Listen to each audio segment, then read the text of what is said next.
Muy buenas tardes, respetados estudiantes del Instituto Laboral Nueva Luz. Estamos nosotros pues dándole la más cordial bienvenida a esta nueva semana de aprendizaje. Nosotros estamos ya en la sexta semana de nuestro tercer trimestre y es importante, ¿verdad? Estamos avanzando en nuestra tarea y definitivamente tenemos compromiso. Los estudiantes que son, perdón, los estudiantes que son de módulo, pues trabajar con los módulos, y los estudiantes que son de plataforma, pues trabajar o entregar las asignaciones acá en la plataforma.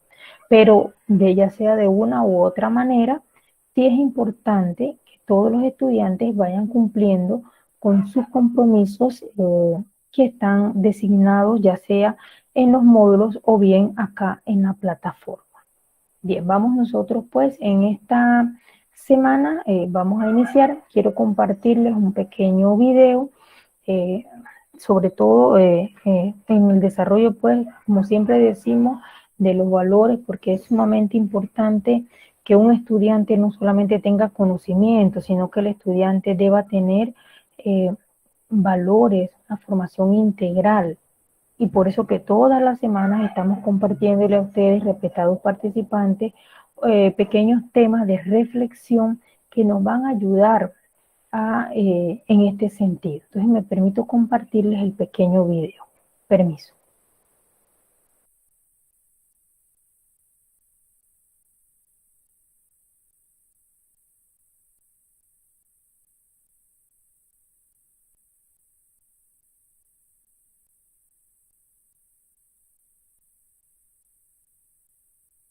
¿Te da vergüenza hablar en inglés? Si la respuesta es sí, en Open English estas semanas de Black Friday te damos un 2x1. Hola, hoy voy a hablarles sobre el valor del respeto.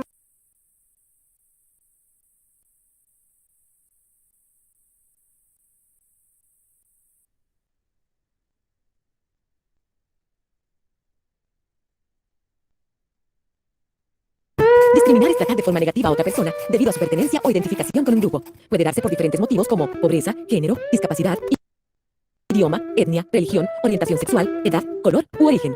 En muchas ocasiones, las muestras de discriminación no son percibidas de inmediato, y esto se debe a que suelen encontrarse arraigadas a la historia y a la cultura de los países. Suele mostrarse mediante acoso, insultos, segregación, agresiones físicas o a través de leyes específicas que impiden que ciertos grupos puedan acceder a determinados programas gubernamentales. Estas actitudes violan los derechos fundamentales de las personas y dificultan su desarrollo. Una de las formas más poderosas de combatir las conductas discriminatorias es la educación. Con ella se contribuye a una preferencia o identificación con un grupo. Puede darse por diferentes motivos como pobreza, género, discapacidad, idioma, etnia, religión, orientación sexual, edad, color u origen. En muchas ocasiones, las muestras de discriminación no son percibidas de inmediato, y esto se debe a que suelen encontrarse arraigadas a la historia y a la cultura de los países. Suele mostrarse mediante acoso, insultos, segregación, agresiones físicas o a través de leyes específicas que impiden que ciertos grupos puedan acceder a determinados programas gubernamentales. Estas actitudes violan los derechos fundamentales de las personas y dificultan su desarrollo. Una de las formas más poderosas de combatir las conductas discriminatorias es la educación. Con ella se contribuye a una cultura de respeto, se combate el temor a las diferencias y se logra comprender el valor que existe en la diversidad. Es por esta razón que los centros educativos se convierten en espacios ideales para enseñar a las y los estudiantes la importancia de luchar contra cualquier tipo de discriminación.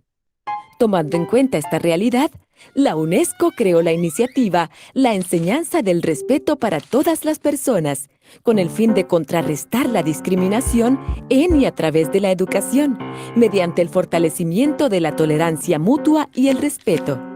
La metodología se enfoca en el trabajo con niños, niñas y jóvenes de 8 a 16 años a través de la educación formal y no formal.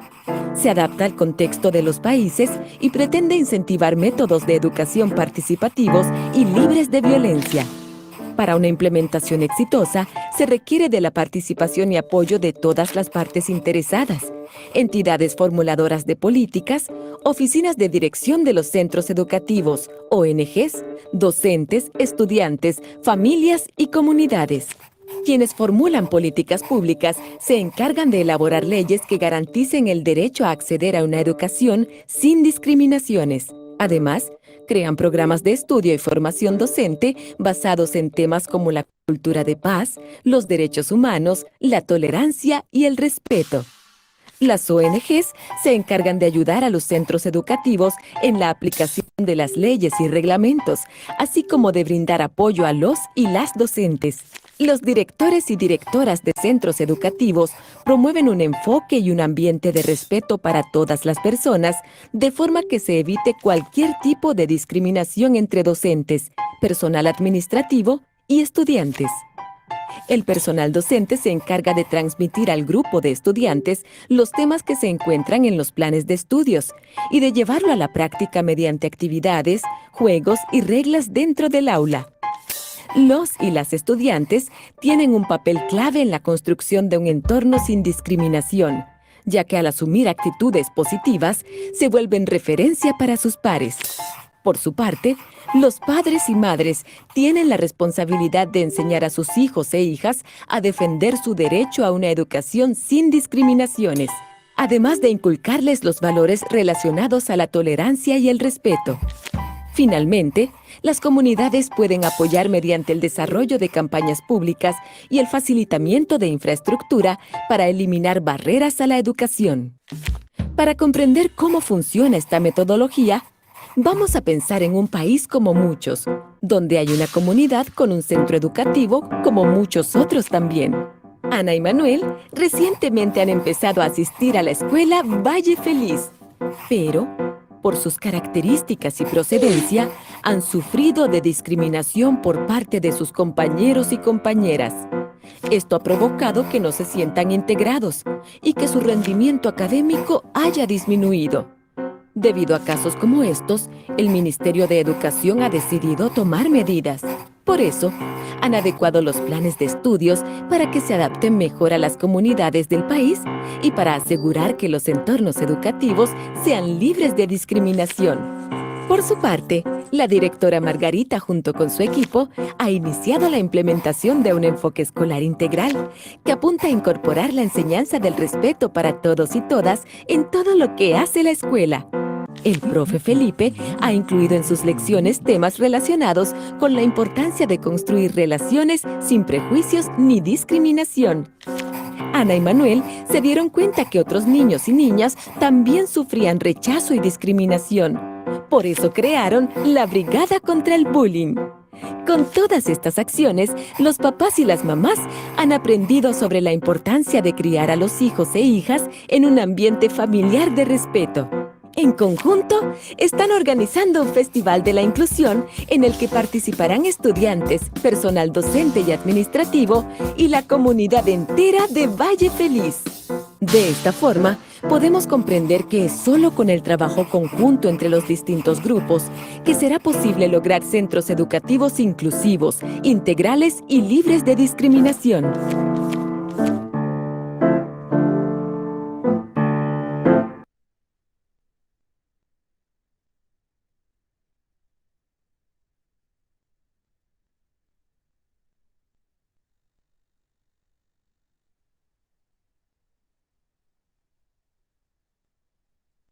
Vamos a continuar.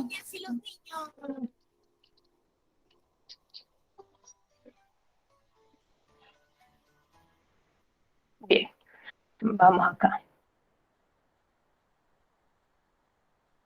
Bienvenidos nuevamente a Geografía y Cultura. Vamos acá a continuar con lo que tenemos entonces programado. Definitivamente que debemos respetar las diferentes creencias de las personas, la forma de ser de las personas, y todo esto nos va a ayudar a nosotros a tener una convivencia armónica en la casa, en la escuela, en el trabajo, en la sociedad.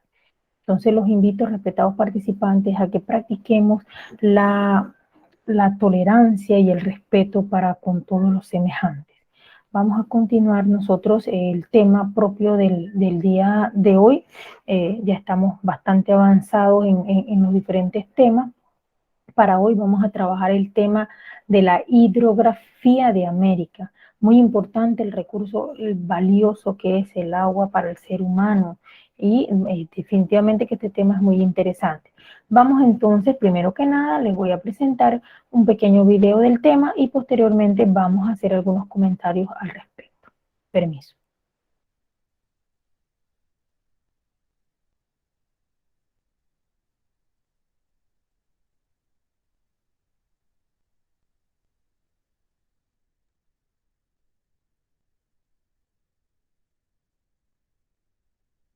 Acompañándote en la nutrición de tus hijos. Buen día. Soy el profesor Diego Medina. En esta clase veremos el tema, las principales cuencas hidrográficas de América. Una cuenca hidrográfica es el área recorrida por un río principal y todos sus afluentes. Puede tener un tamaño muy variable, desde un pequeño territorio hasta una superficie de cientos de miles de kilómetros cuadrados de extensión. Las cuencas en general reciben el nombre de su colector principal. La cuenca es un ámbito de interacción de los otros sistemas de la naturaleza, como el clima, el relieve, y las especies que habitan la zona. En relación con el relieve, una cuenca hidrográfica es un sistema de transporte de sedimentos. En relación con los elementos del clima, transporta el agua de las precipitaciones de un lugar a otro. Los ríos tienen un rol protagónico en el modelado del relieve. Erosionan la superficie de diversas formas a lo largo de su recorrido. El curso de un río se divide en tres partes: superior, medio e inferior. El curso superior se ubica en las zonas más altas. En este sector, el agua circula a mayor velocidad por la pendiente. Es la zona donde el río tiene mayor poder de desgaste. Las superficies que atraviesa se van erosionando. Paulatinamente, los ríos van profundizando su cauce. En el curso medio, el río transporta sedimentos. Esto se debe a la disminución de la pendiente con respecto al curso superior. El curso inferior se encuentra en las zonas más bajas. El agua circula muy lentamente y forma curvas denominadas meandros. Los sedimentos suspendidos en el agua van depositándose en el lecho del río. De acuerdo a su desembocadura, existen tres tipos de cuencas hidrográficas. Se denominan exorreicas, endorreicas y arreicas. Las cuencas exorreicas son aquellas cuyas aguas llegan al mar o al océano. En las áreas con cuencas endorreicas sus aguas desembocan en lagos o lagunas que no tienen comunicación con el mar. Por último, las cuencas arreicas son aquellas donde las aguas se evaporan o se infiltran en el terreno sin formar corrientes de aguas superficiales. En América existen ríos muy importantes por el caudal de sus aguas, la longitud de su cauce y las riquezas que poseen. Los más extensos desembocan en el Océano Atlántico, mientras que los ríos que desembocan en el Océano Pacífico son cortos por la ubicación de las cordilleras en el oeste americano. Las cuencas más importantes de América son las de los ríos Mississippi, Amazonas, Orinoco y del Plata. El río Mississippi nace en el noroeste de los Estados Unidos, en las montañas rocosas. Es el de mayor longitud de América. En su recorrido transporta sedimentos que se depositan en su desembocadura en el Golfo de México. El río Amazonas es el de mayor caudal del continente americano. La gran cantidad de agua que transporta proviene de las elevadas precipitaciones, propias de las latitudes ecuatoriales. Nace en las cordilleras del oeste del Perú, y desemboca en el Océano Atlántico en forma de delta. El río Orinoco nace en el macizo de Brasilia y desemboca en el Océano Atlántico Norte. Se ubica en el norte de América del Sur, zona que tiene un clima cálido y húmedo, con gran cantidad de precipitaciones que alimentan su caudal. Su desembocadura tiene forma de delta. Por último, la cuenca del Plata nace en el norte de Brasil, gracias a las abundantes precipitaciones de la zona. Recorre los territorios de Brasil, Paraguay, Bolivia, Uruguay y la Argentina. Desemboca en el Océano Atlántico y está integrada por importantes ríos como el Paraná, el Uruguay, el Paraguay y el Río de la Plata, por el cual recibe su nombre. De esta manera terminamos esta clase, donde vimos el tema, las principales cuencas hidrográficas de América. Los espero en la próxima clase. Saludos.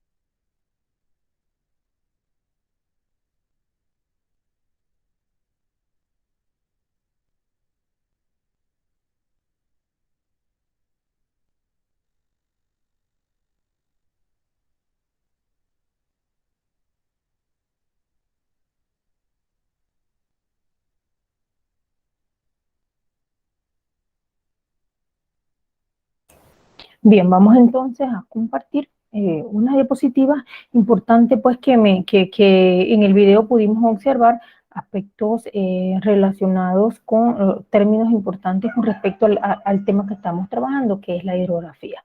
Ahora entonces acá vamos a complementar el contenido pues con algunos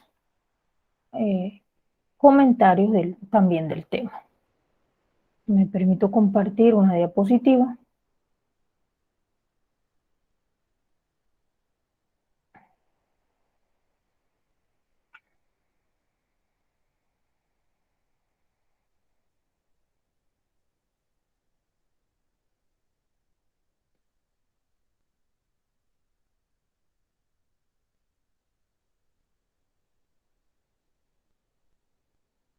Segundo.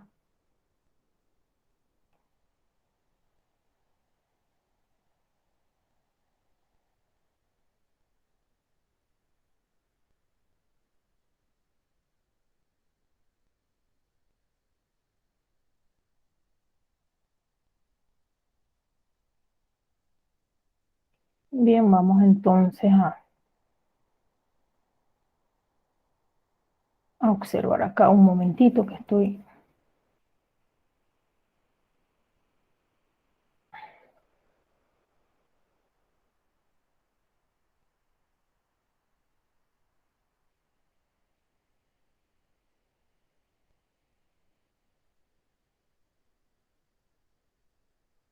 Bien, parece que no guardé los cambios en la diapositiva y esto no se guardó la diapositiva, pero no hay ningún problema. Vamos a trabajar acá con el mismo material que tenemos acá en la plataforma, en el internet.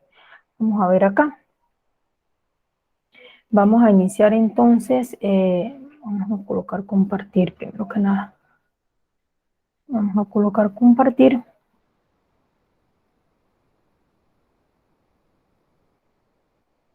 Segundo.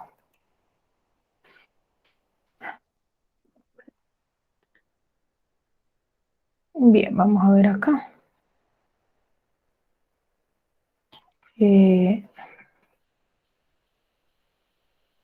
La hidrografía de América del Norte. Vamos a buscar acá la imagen que habíamos utilizado. Bien.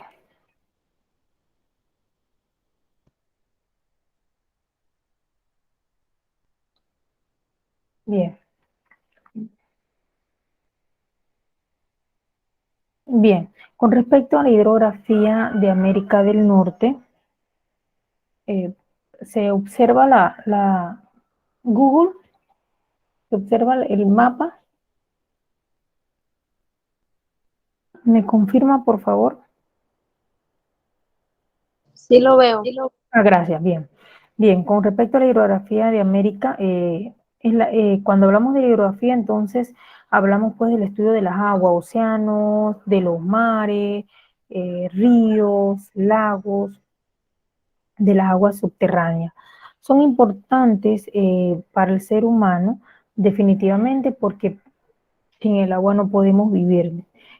Sirven para la navegación, la alimentación, el comercio, hasta para la diversión, de tipo de límite entre un país y el otro. Las aguas que recorren entonces la superficie terrestre, ellas definitivamente que desembocan en el mar, llevada entonces por los ríos. Esta agua proviene de las lluvias, de los manantiales, de la nieve, de los hielos. Los ríos tienen su origen en el conjunto de las aguas de los arroyos y la fusión de los glaciales. En América del Norte, que es la imagen que estamos observando en este momento en la pantalla, podemos decir que numerosos ríos cruzan en todas direcciones a América del Norte, buscando el declive del terreno. Los ríos que desembocan en la vertiente del Atlántico son más extensos porque corren casi siempre por llanuras que están situados en esta parte del continente. En cambio, los ríos que desaguan en la vertiente del Pacífico son de curso corto, torrentosos y caudalosos, porque las cordilleras montañosas se acercan mucho a la costa y no les queda suficiente espacio para, para correr. Los ríos que desembocan en la vertiente del Ártico permanecen helados durante gran parte del año, lo que dificulta la navegación. Por su clima continental, frío y polar, los ríos que desembocan en la vertiente del Golfo de México son extensos y navegables. Lagos de América del Norte. Tenemos, por dar algunos ejemplos, acá los podemos observar si lo miramos detenidamente. Tenemos el lago Superior, tenemos acá, podemos observar el lago Superior. El lago Superior es el segundo lago más extenso del mundo. Tenemos también el Hurón. Este tiene lo observamos aquí a la mano derecha del Superior. Tiene una profundidad de 228 metros. El Michigan, que es el lago más grande de los Estados Unidos, podemos observar aquí el lago Michigan. También tenemos lagos, por ejemplo, los lagos de Canadá, de los esclavos, permanece congelado gran parte del año, el lago Erie, el Winnipeg, por mencionar algunos. Con respecto a la hidrografía, a los ríos de América del Norte, pudiésemos mencionar el Magdalena, el Orinoco. Vamos a cambiar a ver si pudiésemos colocar un mapa que tenga todos los ríos de toda América. Para poder irlos mencionando. O vamos a terminar acá primero con América del Norte.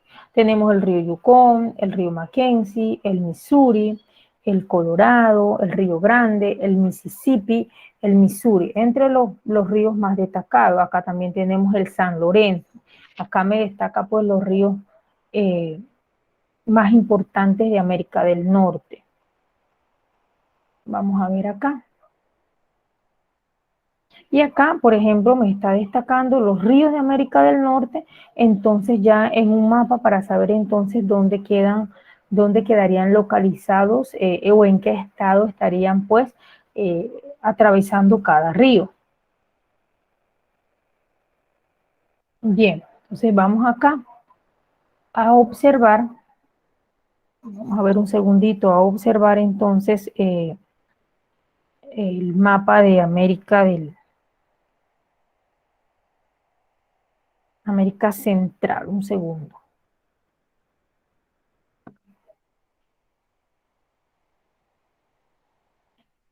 Vamos a ver ahora de América, la hidrografía de América Central.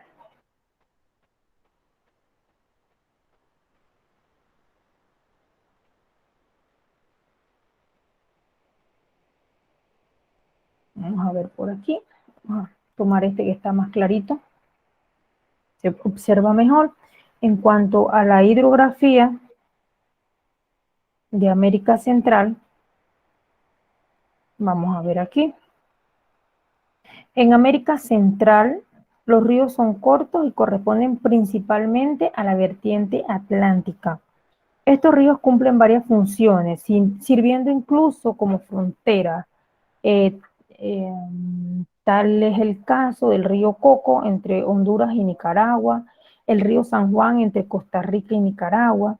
En esta zona, los ríos también son de menor extensión.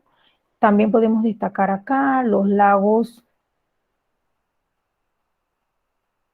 que también son de menor extensión. Pudiésemos mencionar entre los lagos Nicaragua, Managua y Gatún. Este último construido por el hombre ubicado en nuestro país. Recordando que este es el que brinda pues las aguas necesarias para que la diferencia del nivel del mar y que pues se pueda dar el tránsito por el canal. Entonces, acá tenemos el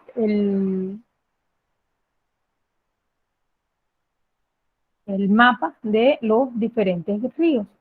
El Río Grande, San Fernando, Soto la Marina, Panuco, Tecoluco, Amapa, el Río Verde, Río Balsas, Santiago, San Pedro, San Lorenzo, Culacán, Sinaloa, y aquí me lo menciona muy claramente, ¿verdad? Todos los ríos y los están localizando.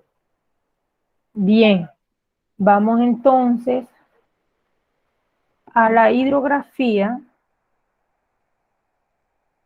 en América del Sur. Vamos a ver la hidrografía en América del Sur.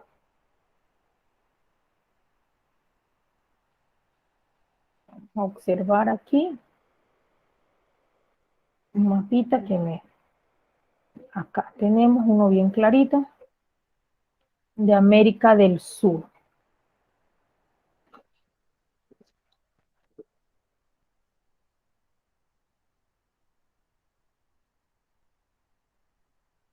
Acá, bien. Aquí lo tenemos. En América del Sur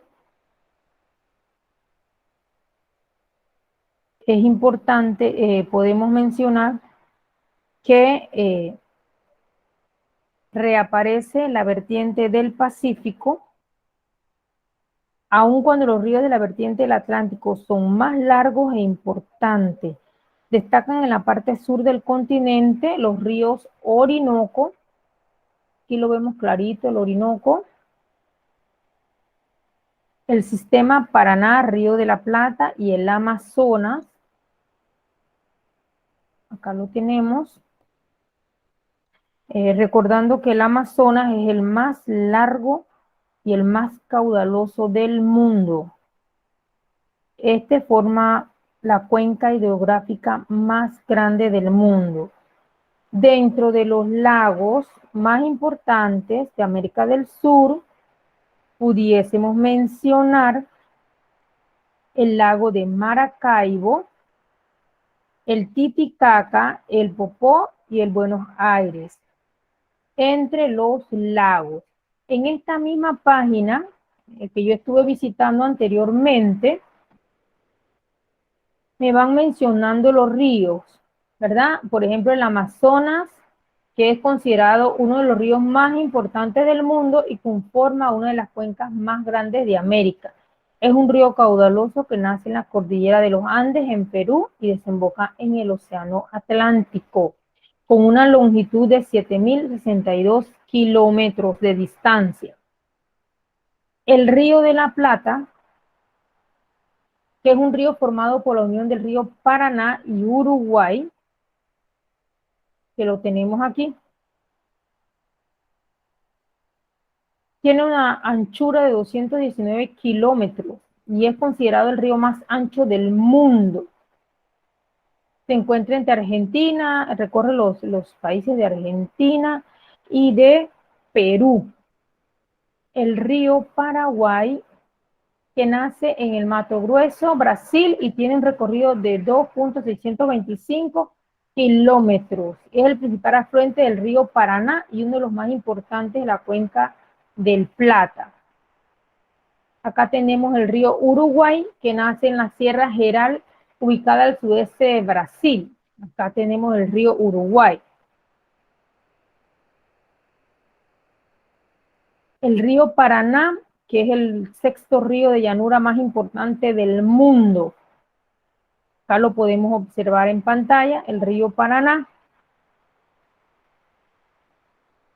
Este río es clasificado como aluvial debido a que transporta en su caudal gran cantidad de sedimentos. Y esto termina generando un paisaje lleno de bancos e islas. El río Orinoco, que es el cuarto más largo del mundo, nace en el Cerro Delgado y desemboca en el Océano Atlántico. Ya lo observamos acá, el río Orinoco, hace un momento. El río San Francisco, que nace en la Serra de Canastra, en Minas Gerais, Brasil, que recorre una distancia de 2.830 kilómetros, desembocando en el Océano Atlántico. Y el río Magdalena, que este río nace en Colombia, al suroeste, en la cordillera de los Andes, y recorre el país del sur a norte por su occidente. Y ese ya lo observamos, el río Magdalena. Bien, estos serían pues los ríos más importantes de América del Norte, América Central y América del Sur.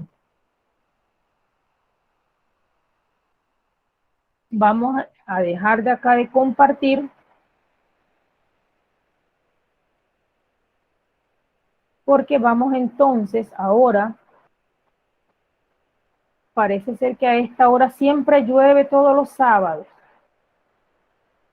Es una costumbre que llueva, no demora en irse la electricidad y el internet. Vamos a ver. Puede ser que este día sea diferente y no se vaya ni la luz ni el internet. Bien, vamos a ver acá. Vamos a compartir.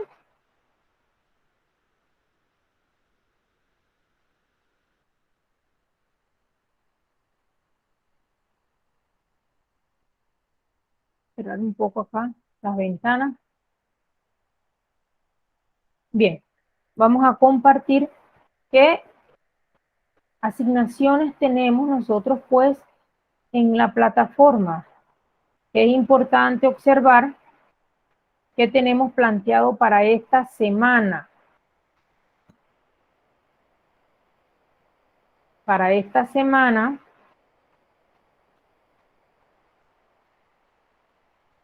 vamos a realizar, recuerde que en documento se encuentra el tema número 6, está hablando en esta semana el tema de la hidrografía. Hidrografía.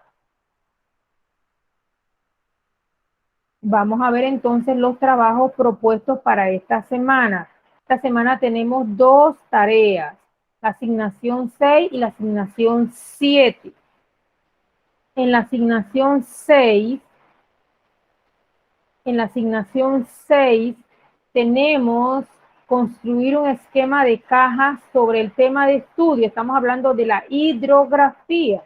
Entonces tenemos que construir un esquema de cajas de la hidrografía de América. Es importante la presentación del trabajo, tiene un valor de 5 puntos. Recordemos que cuando hablamos de la presentación del trabajo, siempre es importante la formalidad. Podemos en la primera página colocar el nombre de la institución educativa, el nombre del estudiante, el trabajo, el nombre del docente. Es la presentación del trabajo, tiene un valor de 5 puntos. La presentación correcta del esquema de cajas. ¿Qué voy a evaluar? El contenido de la lectura propuesta, la jerarquización, poder saber qué tema es principal, qué tema es secundario, y la síntesis, es decir, poder expresar la idea en la menor cantidad de palabras posibles. La puntualidad, que tiene un valor de 5 puntos, y el valor total es de 50 puntos. Para esta semana vamos a estar trabajando el esquema de cajas. El esquema de cajas. Bien. La actividad número 7 es un trabajo individual.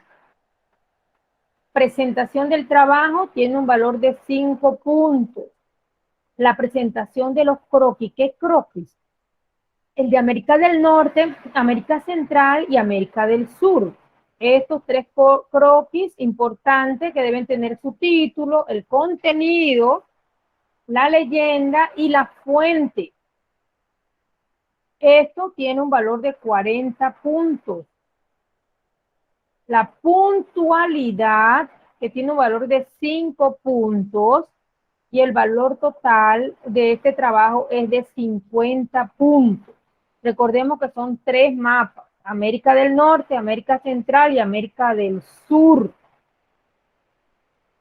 Es importante recordar que a la fecha tenemos 2 actividades de evaluación individual: la asignación 1 y la asignación 7.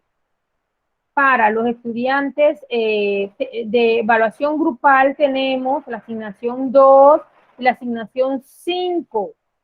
Como ejercicios tenemos la asignación 3 y la asignación 6. Es decir, que cada aspecto tiene 2 evaluaciones a considerar y que son fundamentales, porque recuerden que esto se agrupa para realizar la evaluación final. Para los estudiantes de módulo igual, realizan sus tareas del módulo solamente, porque al final del trimestre, entonces la institución educativa me hace llegar el módulo para yo hacer la revisión del trabajo que ustedes han realizado. Igual, si tienen alguna pregunta o alguna duda y son de módulo, ustedes me contactan vía celular, que ya se los he compartido en algún otro momento, para poder entonces darle el apoyo docente. Esto es con respecto a los trabajos. Me está sugiriendo entonces un esquema de cajas, y es fundamental en este sentido entonces poder saber claramente cómo voy a trabajar un esquema de cajas. Recuerden que anteriormente hemos trabajado mapas conceptuales. Definitivamente distinguiendo las palabras de enlace, distinguiendo la jerarquización, distinguiendo que el mapa conceptual debe utilizarse la síntesis. Bueno, eso lo hemos visto en otro momento, los mapas conceptuales. Hemos trabajado ya también las clases anteriores, los mapas mentales. Estos son los que acuérdese que se basan sobre todo en imágenes y en la menor cantidad de palabras posible, los mapas mentales. Y en esta semana estamos viendo entonces los esquemas de caja. Si me permito en este momento, voy a compartirle el video a los respetados participantes del esquema de caja para que tengamos conocimiento de cómo se realiza el mismo. Permiso.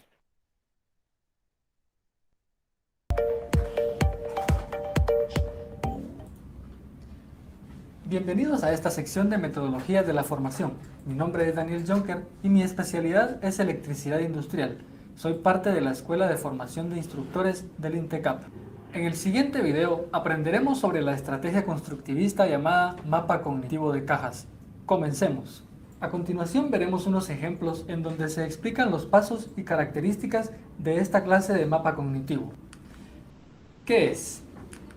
Es un esquema que se conforma por una serie de recuadros que simulan cajas o cajones, y es por ello que se deriva su nombre. ¿Para qué se utiliza? Para organizar información de manera puntual y sintética. ¿Cómo podemos realizar un mapa cognitivo de cajas? Primero se describe el tema e idea central para plasmarlo en los títulos. Luego, los subtítulos del mapa. Luego se identifican los conceptos más generales y comprensivos del tema para completar las cajas en la parte inferior del mapa. Como podemos ver en el ejemplo, en la parte superior va el título del tema principal. Luego, en la parte de abajo van los subtítulos, que en este caso son las acometidas aéreas, subterráneas o mixtas. Luego, en la parte inferior podemos encontrar una pequeña descripción de qué es cada subtítulo. A continuación, veremos otro ejemplo del área de repostería para entender más sobre este tema.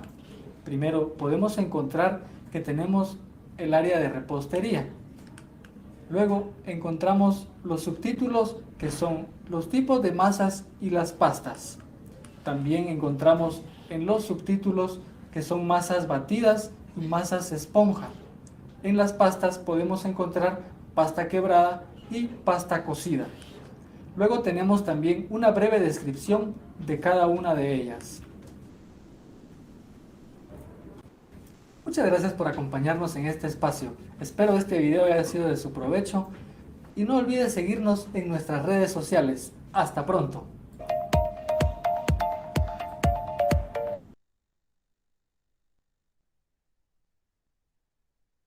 Bien, entonces acá, volviendo a nuestro tema, ya pudimos observar pues, un ejemplo que nos presentó el video. Nosotros acá en nuestro tema, sobre la hidrografía de América, entonces tendríamos igual con los temas que estamos teniendo en los módulos, trabajamos de la misma manera. Cuando me piden, por ejemplo, un esquema de caja, entonces yo voy a trabajar de la misma manera.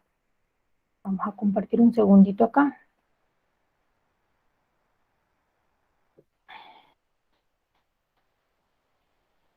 En el tema de geografía de América,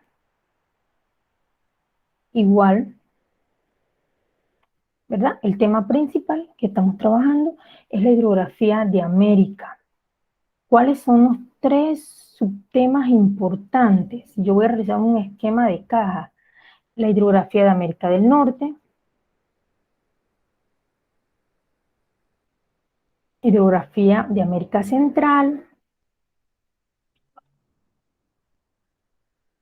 e hidrografía de América del Sur.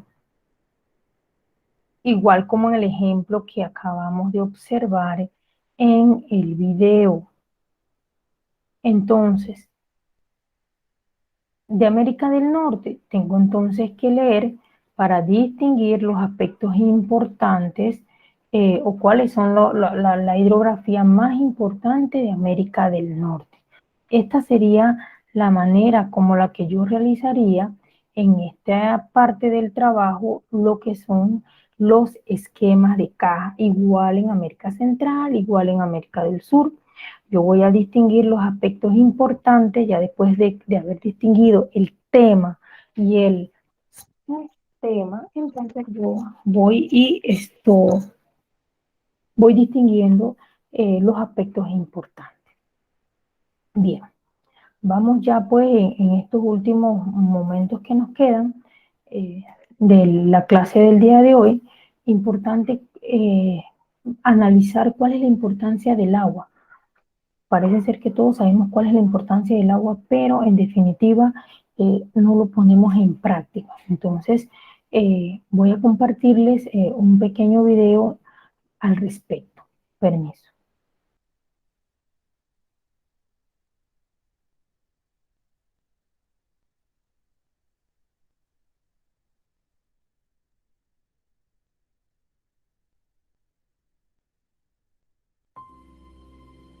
En el planeta Tierra somos 7.000 millones de habitantes.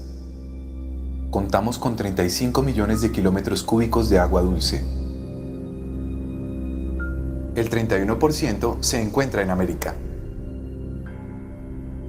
Si una persona consume en promedio 1.000 metros cúbicos por año, tendríamos para vivir durante 10.000 años. La realidad es otra. Hoy más de 750 millones de personas en el mundo no tienen agua potable, y se estima que en el año 2025, 2/3 de la población del mundo vivirán en países que sufrirán escasez de agua. ¿Por qué entonces la crisis del agua?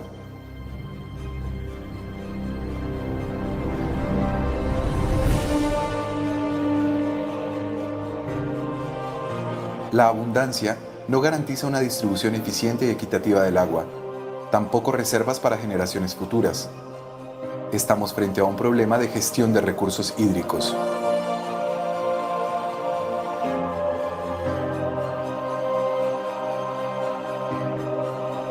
¿Y tú? ¿Qué haces con el agua que tenemos? El agua es cuestión de vida y necesita ser gestionada. Todos tenemos que ver con ella. Agua en América Latina, abundancia en medio de la escasez mundial. Un MOOC en el que diferentes profesiones y visiones se unen para construir alternativas que nos ayudarán a comprender esta crisis. En este MOOC conoceremos las relaciones entre el ciclo del agua, la infraestructura física y la gobernanza. A través de casos, juegos y otras actividades, reflexionaremos, entenderemos y plantearemos retos y soluciones para aprovechar la abundancia de agua en América en un mundo sediento. Haz parte de esta construcción colectiva. ¿Quieres conocer más?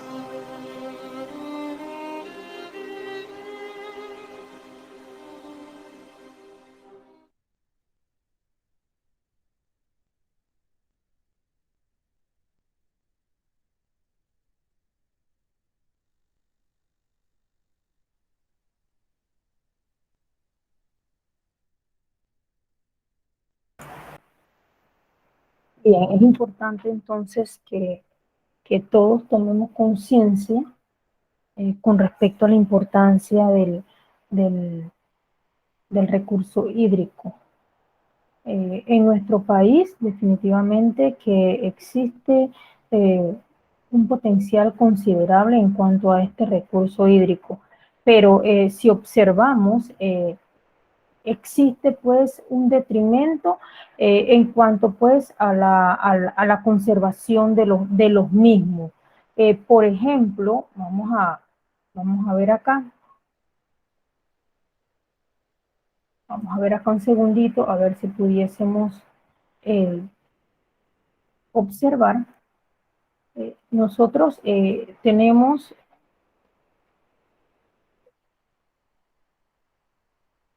vamos a observar acá, la idea de que los recursos naturales son infinitos y no es así. No es así, definitivamente que no es así. Por ejemplo, estamos compartiendo la pantalla. Por ejemplo, la cobertura boscosa, que definitivamente tiene mucha relación lo que es la vegetación con la hidrografía. Observamos pues la cobertura boscosa para 1947, ¿verdad? Y vamos observando y a grosso modo podemos ir viendo en 1986. Vemos, ¿verdad? Cómo va cambiando totalmente los colores, ¿verdad? Y la pigmentación de los colores en el verde. Observamos, ¿verdad? Todas estas son áreas afectadas ya por la deforestación. Eso es en 1986. Luego tenemos acá una imagen de 1992. Y observemos entonces la cobertura boscosa para 1992. Entonces comparamos 1947, 1992. Observamos la diferencia entre 1947 y 1992. Y pudiésemos decir que esto está, hasta pudiese conseguirse otra información más actualizada, por ejemplo, buscando alguna otra información más detallada con respecto a este tema. Lo importante que quiero en este momento es pues hacer un llamado de atención con respecto a nuestros recursos naturales, porque realmente el hombre depende de la naturaleza. El hombre depende de la naturaleza y debe vivir en armonía con la naturaleza, cuidar la naturaleza. Y los ríos, las fuentes hídricas son muy importantes para la vida del ser humano. Entonces, esta no es tarea solamente de los gobiernos de los estados, esta es tarea individual de cada uno de nosotros, que debemos entonces tener una cultura de ahorro para con este importante líquido vital que es el agua. Bien, entonces ya en estos últimos momentos quiero agradecerle pues la compañía a la compañera Jennifer en esta tarde y los demás compañeros que estarán viendo la grabación de la clase. Y definitivamente les invito para que realicen, los estudiantes de plataforma, realicen sus tareas de plataforma, los estudiantes de módulo, realicen sus tareas de los módulos y podamos así ir avanzando ya en esta sexta semana del tercer trimestre. Sin más que agregar, les agradezco pues la compañía en esta tarde y les invito para la próxima semana me acompañen en un tema más de la materia. Gracias y buenas tardes. Chao. Hasta luego.